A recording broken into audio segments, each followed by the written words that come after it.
Que el Señor esté con ustedes. Evangelio de nuestro Señor Jesucristo según San Mateo.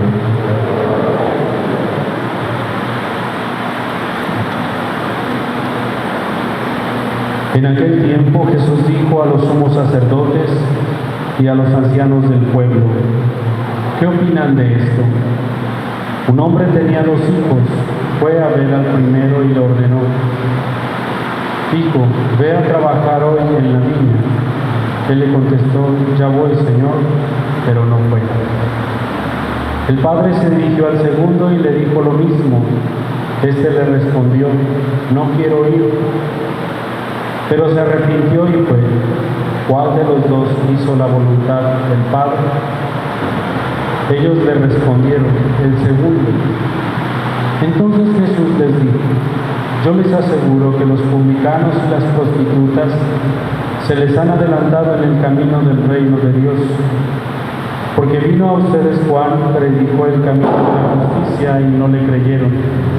En cambio, los publicanos y las prostitutas sí le creyeron. Ustedes, ni siquiera después de haber visto, se han arrepentido ni han creído en él. Palabra del Señor. Gloria a ti, Señor Jesús.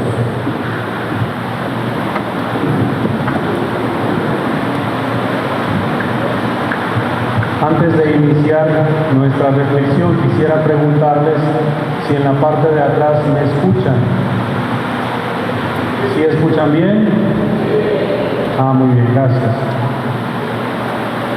Bien, miren. ¿Qué se necesitará primero?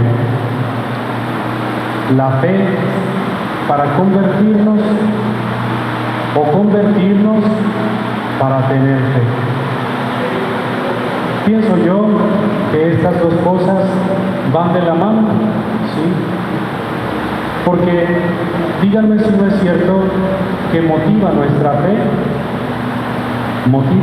fe el ver a personas que son entregadas.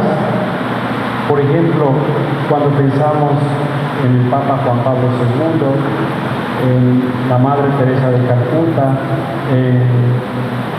la Virgen María, con su sí generoso a Dios, ¿sí?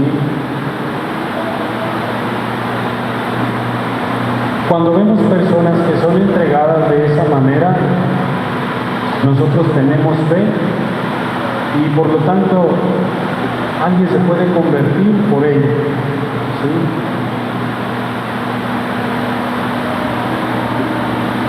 Pero también lo otro es necesario, convertirnos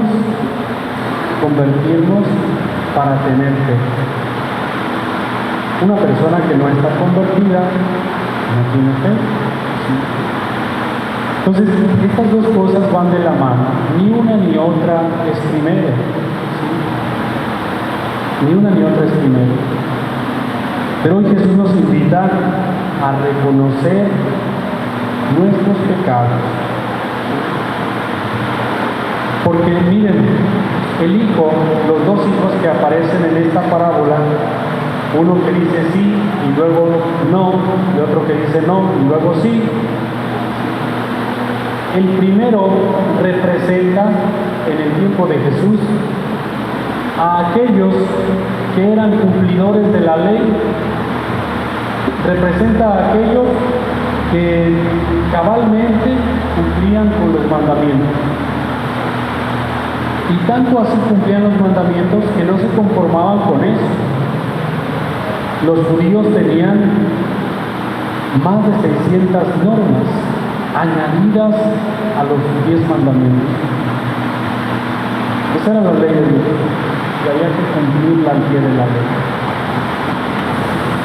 A los fariseos Jesús constantemente les decía: ustedes hacen cargas muy pesadas pero no las cargan, las ponen sobre los hombros de los demás. Les está diciendo, dicen sí pero no lo hacen,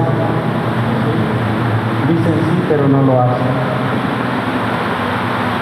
Y los que dicen no y luego lo hacen, que es el segundo de los hijos que menciona el Evangelio, no dice si es el mayor o el menor, simplemente dice el segundo al que el Señor se dirige y dice, no voy a ir, pero después se arrepintió y fue, representa a aquellos que no tenían la fe, la misma religión que los israelitas, pero con facilidad respondieron al llamado de Dios.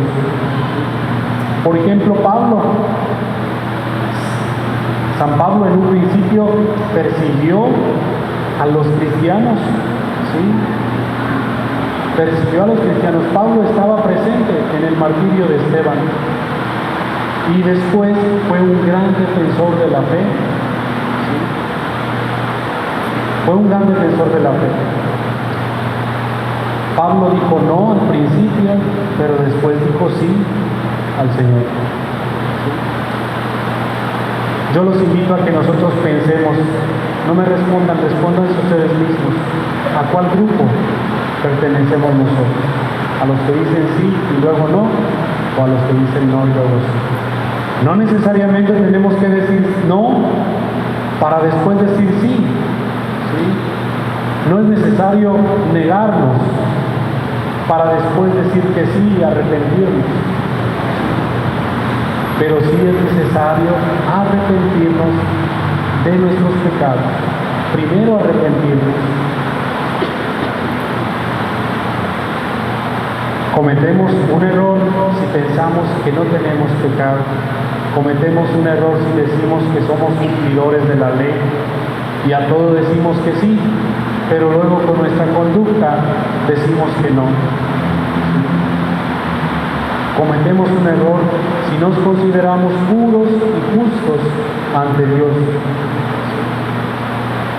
El Papa Francisco, en una de sus primeras entrevistas que le hicieron, le preguntaron, a ver, porque en los primeros días del pontificado del Papa Francisco, yo creo todo el mundo queríamos saber quién era él, de dónde venía, cómo se llamaba, etcétera, ¿no? Y un periodista le hizo una pregunta, ¿quién es Jorge Mario Bergoglio? Es su nombre. Y el Papa responde inmediatamente y dice, soy un pecador. Y no es ninguna analogía, no tiene un sentido figurado esta palabra. Literalmente, soy un pecador. Y uno se pregunta, ¿por qué el Papa dice eso? ¿Que es un pecador? Porque es un ser humano. Porque es una persona que reconoce que necesita de la gracia de Dios. Aquel que reconozca que no necesita de la gracia de Dios está en un grave error. Aquel que piense que no se equivoca está en un grave error. Porque puede ser que sea como el hijo que dice sí y luego no. Entonces, necesitamos también la conversión para creer, así como necesitamos de la fe para convertirnos, necesitamos de la constante conversión. El día que nosotros pensemos que estamos convertidos y que ya no necesitamos hacer nada para seguir en esa conversión, vamos a cruzar los brazos. Entonces, podemos caer de nuevo al cruzar nuestros brazos, es decir, ya estoy convertido, ya estoy en comunión con Dios, ya no necesito hacer nada. Entonces, qué importante es. Si el mismo Jesús, fíjense bien, para que aprendamos de Él, el mismo Cristo, dice la carta a los Filipenses el día de hoy, dice, no consideró que debía aferrarse a las prerrogativas de su condición divina, sino tomando la condición de siervo, se hizo semejante a los hombres. Jesús, siendo hijo de Dios, no consideró aprovecharse de esa situación, sino que se hizo como uno de nosotros, se hizo nada. ¿Sí? Porque nosotros vamos a andar presumiendo que estamos bien con Dios o que no necesitamos de su gracia, que no necesitamos de la conversión. ¿Sí? No somos superhéroes. Por ahí, un escritor antiguo decía, es mejor ser cristiano sin que lo sepan. En los primeros siglos de la iglesia se prestaba a que tú anduvieras presumiendo que eres cristiano, porque los perseguían. Y más de alguno pudo tener la tentación de decir, yo voy a decir que soy cristiano para que me maten y ser un héroe, ser un mártir. ¿Sí? El martirio no viene porque lo andemos buscando. El martirio viene porque Dios así lo quiere. Y no necesitamos presumir que sufrimos para poder ser mártires. Y entonces este escritor antiguo dice, es mejor ser cristiano calladamente. ¿Sí? Mejor ser cristiano calladamente que todo el mundo lo sepa. ¿Sí? Si gozamos de la gracia de Dios, es mejor calladamente hacer nuestra entrega, nuestra conversión personal, nuestra donación a Dios, calladamente, ¿sí? Sin que sepa tu mano izquierda lo que hace la derecha. Entonces, si decimos sí al Señor, que sea un sí generoso desde el interior, desde lo profundo de nuestro corazón. Si decimos no, que Dios nos dé la conversión constante, que Dios nos dé la conversión siempre para acercarnos a Él, aunque nuestra voluntad diga que no. Que siempre digamos que sí. Santa Teresa de Jesús dice o pide que siempre se haga oración aunque no tengamos ganas, porque la oración siempre nos va a traer un fruto. Aunque a veces nuestro espíritu diga que no quiere ir a misa, hemos de decir que sí. Por ahí en las redes sociales traen un dibujito de una ranita que dice, a veces tengo ganas de darme media hora dormido, pero me acuerdo que soy el Padre y me levanto rapidísimo. ¿Sí? Así sucede, aunque a veces no tengamos ganas de hacer las cosas. Si es algo bueno, debemos hacerlo, porque no nos plazca. Como esta persona del Evangelio que dijo que no, pero después se arrepintió y fue. De los arrepentidos, dice la sabiduría popular, se vale Dios. Vamos a ponernos de pie.